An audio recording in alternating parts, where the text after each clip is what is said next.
황교안 한국당 대표가요, 오늘 국회를 돌면서 인사도 가졌고요. 또 국회의장이 중재를 하는 초월한 데를 참석을 했습니다. 다른 당 대표들과 어떤 이야기를 나눴을까요? 잠깐 소개를 해드리도록 하겠습니다.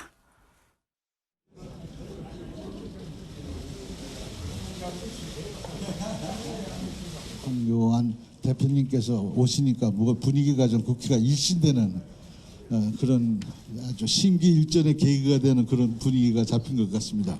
싸우더라도 국회 안에서 싸워야 된다라는 얘기를 난들 하는데 이제 본격적으로 싸움이 시작됐다는 측면에서 대장님들이 가슴이 좀 두근두근 하실 가능성이 아주 높아지는 그런 경우입니다. 저도 새로 이제 정치를 시작했기 때문에 중심을 잘 잡고 그렇게 새로운 정치를 해보도록 노력을 하겠습니다. 그러나 처음 하지만 좀 열정을 가지고 우리나라와 사회를 바꾸고 이 국민들의 어려움과 힘든 이런 상황을 좀 극복할 수 있는데 힘을 좀 보태도록 그렇게 최선을 다하겠습니다. 다른 당 대표들은 경력으로 치면 다 베테랑들이었습니다. 황교안 대표 같은 경우에는요, 물론 총리의 법무부 장관까지 웬만한 공직은 다 거쳤지만 정치 신인이나 다름이 없었었는데요. 첫사랑을 이 자리에선 얘기했는데 그 전에 이정미 대표와 만났을 때는 상당히 분위기가 쌓였다고요, 김 교수님. 그러니까요. 초월에 가기 전에 일단은 네. 이정미 정의당 대표를 만나서 환담을 했습니다. 여러 가지 얘기들을 시작을 했는데 사실 황교안 대표는 이제 정치에 막 들어선 신인 아니겠습니까? 네. 그래서 첫사랑 얘기처럼 뭔가 새로운 정치, 국민들이 그동안 과거 구태 정치에 뭔가 식상해 있기 때문에 그런 얘기를 해줄 것으로 기대를 했습니다. 네. 그런데 결국은 그 첫 자리에서 사실은 굉장히 서로 간에 이 감정 싸움이 돼버린 그런 흐름이 보였습니다. 왜냐하면 이정미 대표 입장에서는 광주 5.18 망언이라든가 최근에 여러 가지 정치개혁의 문제에서 뭔가 적극적으로 나서줄 것을 좀 요청하고요. 왜냐하면 자유한국당에서 모든 부분이 발원지가 되지 않았습니까? 정치개혁에서는 계속해서 정치개혁에 대한 이런 입장들이 오락가락하면서 결국은 패스트트랙으로 가야 된다는 이 여당과 다른 야 3당이 같이 결합하는 모습이 있고요. 5.18 망언은 그 당 소속의 새 의원이 촉발을 했기 때문에 이 부분에 대해서 얘기를 했는데 이에 대해서 바로 드루킹 특검 얘기를 하면서 황교안 대표가 여기에 대해서 어떻게 생각하느냐라고 얘기를 했습니다. 그런데 이 사안은 사실은 정의당 입장에서는 굉장히 가슴 아픈 사안이거든요. 고 노회찬 의원이 사실은 이 사안 때문에 목숨을 끊게 되는 그런 가슴 아픈 일이고 정의당 입장에서는 이 사안에 대해서 직접적인 연루의 당사자가 돼 있었기 때문에 이 부분이 첫 만남에서 얘기가 되는 거. 그래서 김경수 지사의 댓글 조작 사건에서 드루킹 문제, 이 문제를 계속 언급하는 것이 아마 이정미 대표로서는 굉장히 마음이 아팠고 굉장히 첫 자리에서 어떻게 이런 얘기를 하는가. 바로 유감이라는 그런 입장까지 표명을 했습니다. 저는 황교안 대표가 선거 과정에서도 그랬고요. 이후의 과정에서도 뭔가 새로운 정치를 얘기하고 또 뭔가 상처를 보다듬으면서 나가야 되는데 계속해서 내놓았던 메시지들이 탄핵에 대해서 뭐 부정하는 거라든가 또는 태블릿 PC 문제 그리고 각 정당을 방문해서도 계속해서 전투적인 이미지를 생각하다 보니까 갈등이 이루어지고 있거든요. 그런 측면에서 이정미 대표와의 이 첫 자리가 황교안 체제가 출범해서 앞으로 해나갈 일에 대해서 상당히 어려움을 보여주는 그런 첫 자리가 아니었느냐. 특히 정치적인 메시지를 던지는 데 있어서 아직은 정말 뭔가 세련되게 해나가기보다는 신인의 모습을 보여주지 않았나 상당히 좀 우려가 되는 측면을 보여주는 첫 만남이 아니었는가 싶었습니다. 아마도 이 드루킹 댓글 조작 사건을 이야기했던 것은 노회찬 전 의원에 대한 아픔을 끄집어내려고 하는 의도는 아니었을 것 같다 생각이 됩니다. 왜냐하면 이 정의당 입장에서도 노회찬 전 의원에 대한 아픈 기억을 갖고 있지만 이 황교안 전 총리 입장에서는 고등학교 동기 동창입니다. 따라서 그 당시에 장례식에도 참석하면서 굉장히 슬픔을 같이 했던 상황이 있기 때문에 아마 저 자리에서 이정미 정의당 대표가 황교안 전 총리, 그러니까 대표로 당선되고 나서 5.18 망언에 관한 처리라든지 그리고 과거에 있었던 탄핵 문제에 대한 지속적인 언급을 하게 되니까 10분 동안 이야기를 잘 들었다라고 하면서 나도 지지 않겠다고 정의당에 대해서 현 정부의 댓글 조작 사건이라는 것은 민주주의란 유일한 사건으로도 볼 수 있기 때문에 여기에 대한 입장을 분명히 했으면 좋겠다라고 본인의 정치적 행보들을 보였다라고 볼 수 있는 것 같고요. 아마 정의당 앞에서 고 노회찬 의원을 욕보이려고 하는 그런 부분들은 아니었지 않을까 생각이 듭니다. 네. 이렇게 많은 시선을 받고 있는 황교안 대표 같은 경우에는요. 그렇지만 앞으로 더 넘어야 할 리더십 시험대가 있습니다. 이 김순례 의원의 5.18 망언을 포함해서요. 당내 계파들은 또 어떻게 탕평을 하고 안으로 가다듬을지요. 이 사안과 관련해서요. 일단의 쟁점에 대해서 입장을 밝혔습니다. 잠깐 들어보시겠습니다. 5.18 망언 징계위원회 관련해서요. 지금 좀 늦춰지고 있는데 이유가 뭔지 좀 여쭤도 될까요? 그건 하여튼 규정에 따라서 절차를 진행하고 있다 이렇게 보시면 될 것 같습니다. 언제쯤?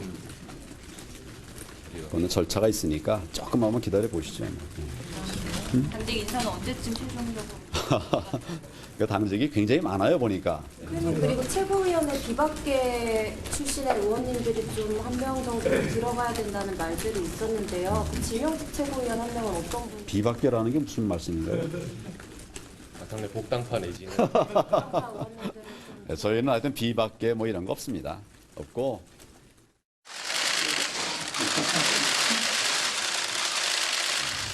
법무부는 제가 같이 근무했던 친정이기도 하고 정말 법무부가 잘 됐으면 좋겠는데 요즘 이제 뭐 법치가 흔들리고 있는 거 아니냐 그런 걱정들이 많이 있어서 저도 좀 안타깝게 생각하고 있습니다.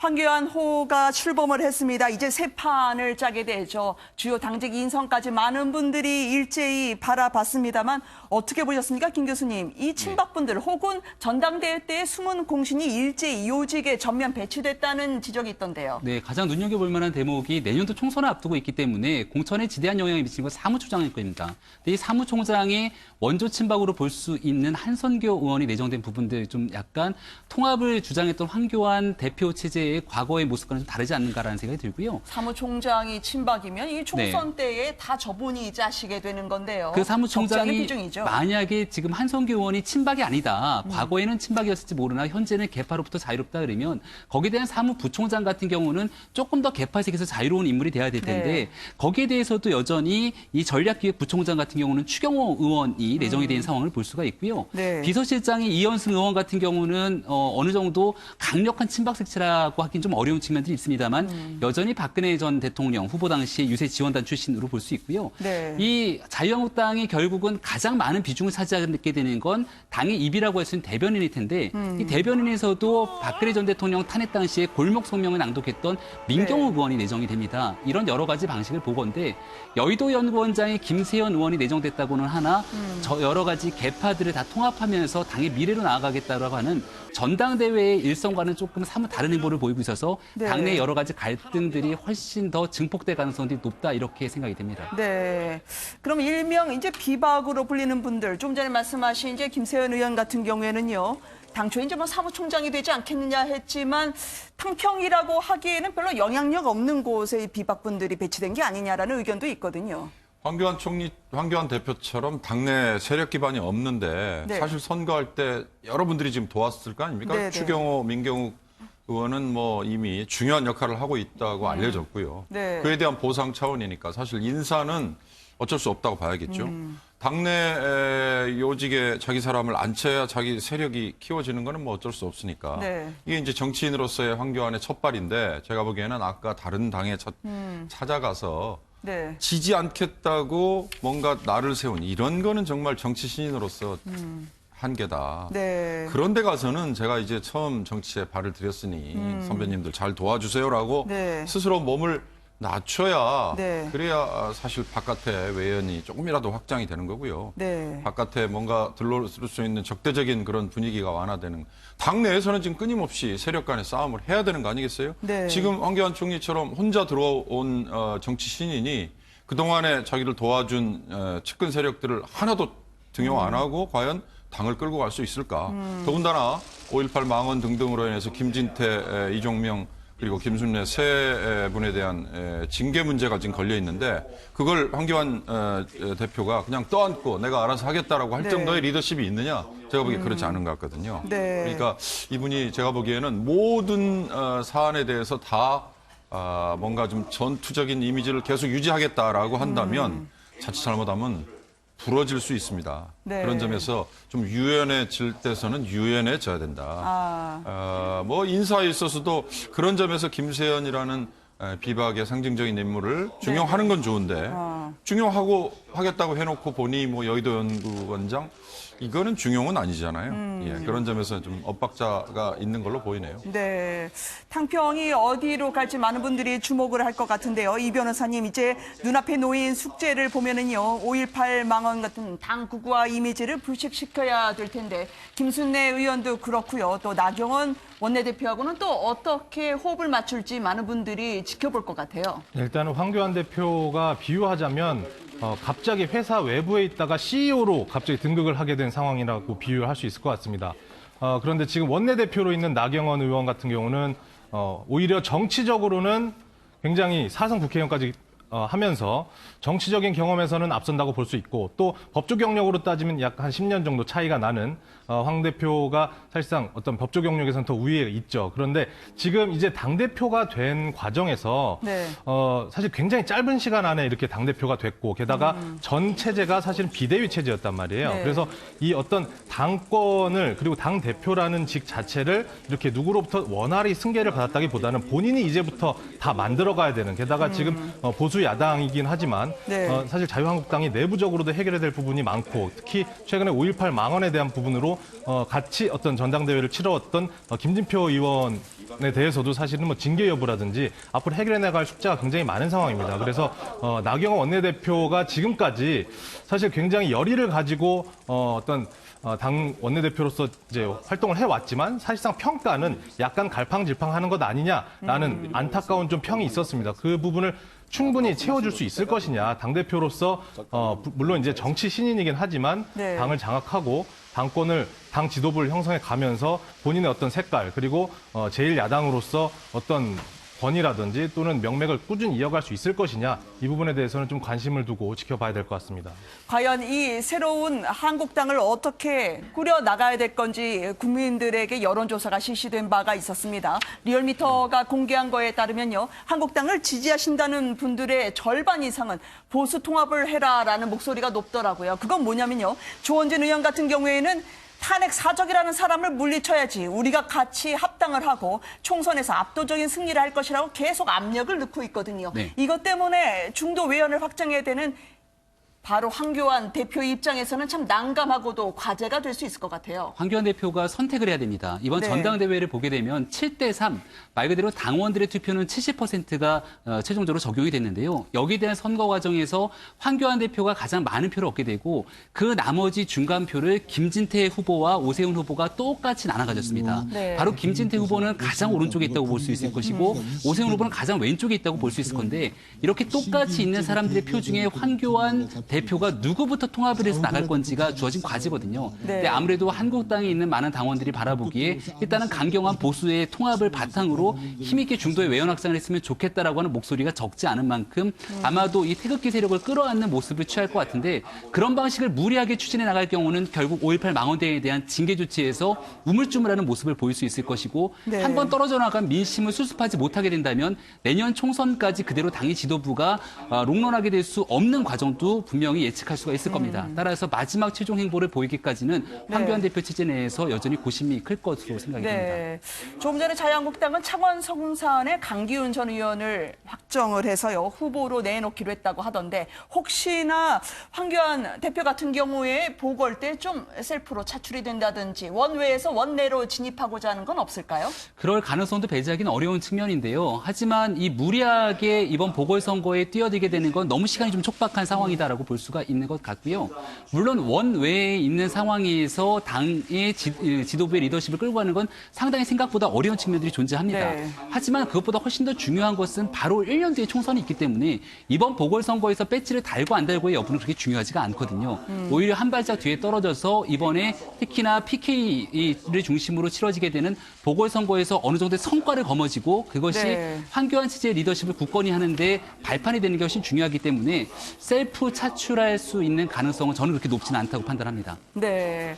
자, 이 황교안 대표 이야기를 전해드렸습니다만 홍준표 전 대표는요. 내가 세상을 먼저 본 이유로 이렇게 억울함을 당하고 있다. 오늘 호소를 했습니다. 왜냐하면 그렇게 잘 나가던 홍카콜라에 대해서요. 선관위 쪽에서 매를 들었던 모양이에요. 김 교수님. 그러니까요. 본인의 입장은 이제 원외로 나가서 더구나 대표 선거도 중도에 하차하지 않았습니까? 네. 그 과정에서 이번에 북미 정상회담이 막판에 결렬되는 모습을 보면서 내가 봤던 것이 옳았다. 내가 세상을 미리 본 것 때문에 이런 상황이 됐다라고 얘기를 했습니다. 그런데 이제 선관위가 최근에 유튜브와 관련된 후원금 모금과 관련해서 네. 결정을 내렸습니다. 유시민 노무현재단 이사장의 경우는 현재 알릴레오를 운영하고 있지 않습니까? 네. 이 부분에 대해서 이미 정치를 하지 않겠다. 그리고 정치에 대해서 그동안에 다시는 정치를 하지 않겠다는 입장을 내놓았고 앞으로 정치할 가능성이 없다라는 측면에서 유시민 알릴레오 같은 경우는 후원금을 모집할 수 있는데 정치를 현재 하고 있는 홍준표 전 대표에 대해서는 후원금 모집할 수 없다는 그런 상반된 결정을 내렸습니다. 물론 정치적으로 본다면 냉정한 평가지만 그동안에 홍카콜라 활동을 통해서 많은 인지도를 모아왔던 본인의 입장에서는 상당히 억울하다는 그런 생각을 갖고 있는 것 같아요. 네. 더군다나 현재 황교안 체제가 출범했지만 사실은 굉장히 어리숙한 여러 가지 잘못된 정치 메시지. 아까 우리 김현민 교수는 적극적으로 해석을 했지만 그러나 그런 황교안 대표의 노회찬 의원을 떠올리는 그런 잘못된 정치 메시지, 잘못된 발언이 결국은 정의당이 반발을 일으키지 않았습니까? 네. 이런 것처럼 홍준표 전 대표는 현재 당의 상황이 정말로 어리숙하다. 내가 나서면 충분히 이런 상황들에 대해서 할 수 있다는 자신감이 있는데 선관위 결정까지 나오니까 굉장히 억울하고 본인의 심정이 아마 지금 많이 초조하고 그런 상황인 것 같습니다. 아니, 많은 분들이 좀 물을 것 같아요. 그럼 유시민 전 의원은 정치인이 아니고 홍준표 전 대표는 정치인이다. 도대체 정치인 기준을 뭐라고 뒀길래 홍준표 전 대표 측에서는 나만 갖고 그래. 그렇게 생각할 법도 할 것 같아요. 그렇게 생각할 것 같아요. 사실 선관위가 어찌 보면 유권 해석을 한 거잖아요. 네. 지난번에 선관위 상임위원을 내정을 했을 때 그분이 특정당의 더불어민주당의 특보 경력을 가진 네. 걸로 알려져서 거부한 이런 게 이제 시비의 단초가 되는 거죠. 네. 선관위 해석 어찌 보면 일리가 있어 보이기도 합니다. 그러나 당사자가 본인이 유시민 이사장이 나는 정치를 할 생각이 없다. 네. 또 여론조사에서 내 이름을 빼달라라고 하는 것 때문에 이 사람은 정치인의 반열에 들어오지 않은 거라고 간주를 하고 있고 또 반대로 홍준표 전 대표는 오늘 재밌는 얘기를 했어요. 네. 내가 1년 전에 이 미북 회담 관련해서 위장 평화쇼 북한에 대해서 이 얘기했는데 세상을 미리 본 죄를 이걸로 나한테 씌우는구나라고 얘기했는데 네. 이런 얘기하는 게 굉장히 자극적이잖아요. 이런 자극적 얘기가 지금 먹혀든다는 얘기인데 이게 사실은 지금 선관위에서 둔 선거법 또는 정치자금법 관련 규정에 어찌 보면 맹점입니다. 네.